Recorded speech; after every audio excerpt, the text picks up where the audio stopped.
Hey guys, it's Carissa, and welcome to my channel. Today I am going to be giving you some middle grade chapter book recommendations.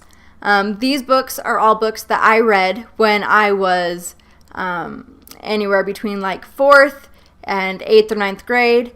So it's kind of a big span right there, but most of these books are geared towards the earlier half of that. So here we go.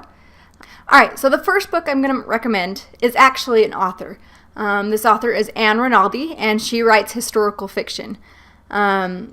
She's written books such as Wolf by the Ears, In My Father's House, The 5th of March, An Acquaintance with Darkness.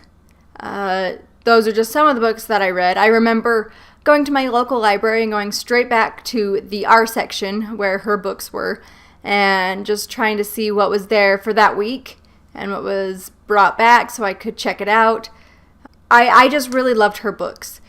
Even though they were historical fiction, they were always really character developed, and I just really enjoyed her writing style. And even if you're not big on historical fiction, I would recommend these books anyway. There is a lot you can learn, but she is also just a really great author, and I suggest you check her out, or you have your kids check her out if they need to learn about a specific topic. Any one of her novels would be a good companion read to anything they're learning in history. The next book I have is The Girl on the Outside by Mildred Walker. This is another historical fiction book. It's about when they desegregated the schools in 1957, and it's a small southern town where just 9 students, I think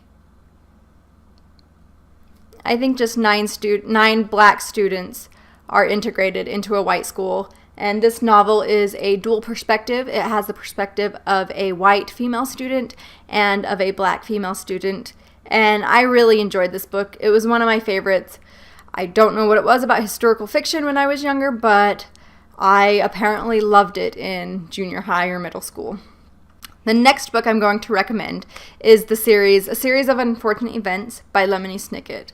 I just absolutely love this series. It is so fun and lighthearted, and it pokes fun at the most terrible situations.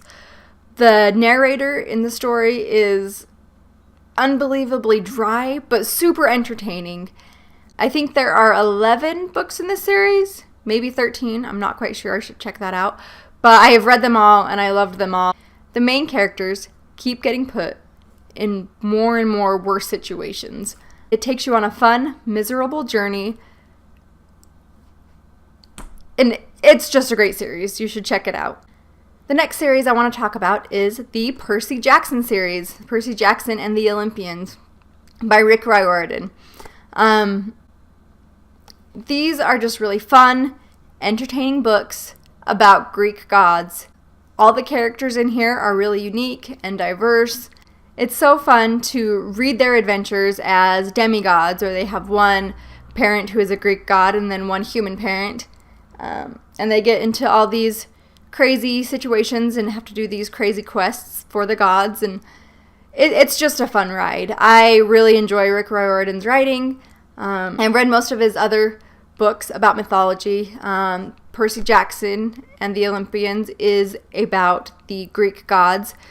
There's also a series about the Roman gods, a series about the Egyptian gods, a series about the Norse gods. And then there's also another series called The Trials of Apollo, which also follows the Greek god Apollo when he gets turned into a human teenager.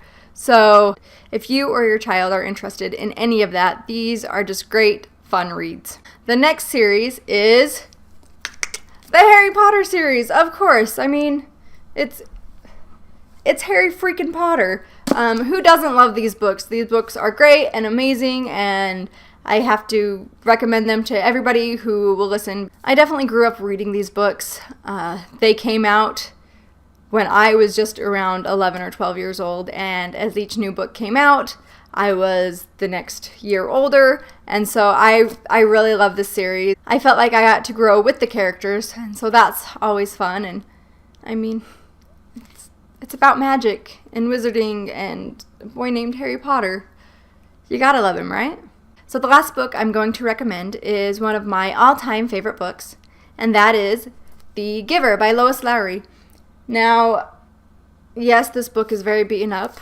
I read it at least once a year ever since I was in 7th grade. It's, like I said, it's one of my all-time favorites. This book is also part of a series. I think it's a quartet. And honestly, I haven't read the rest of these books. I've read the first one, and I just haven't been interested in the others yet. Like, I don't want to ruin this story by adding on to it or reading something different. It's about a boy named Jonas who lives in this community where everything is the same, everything is black and white, there's not really any pain, and if there is, it's very minimal. It's a very controlled society to help people be as happy as they can, but also be the same as they can. And he's given the special assignment as the receiver for one of his jobs when he turns 12. And he meets this old man named the Giver, who was once the receiver. And the Giver gives memories of the past to Jonas. And these memories are memories of color, memories of war, sickness, sadness, all of the terrible things they don't have in their community. And this book just makes me think every time, and I love it so much. That's all the books I have for today. Please give this video a thumbs up if you liked it and you want more recommendation videos like this in the future. Also, please let me know down in the comments what your favorite middle grade chapter book is. I'm really interested to see what kind of books you guys read when you were kids, or if there's any newer books out there that I maybe haven't read yet. So let me know that down below. Anyway, thanks for watching.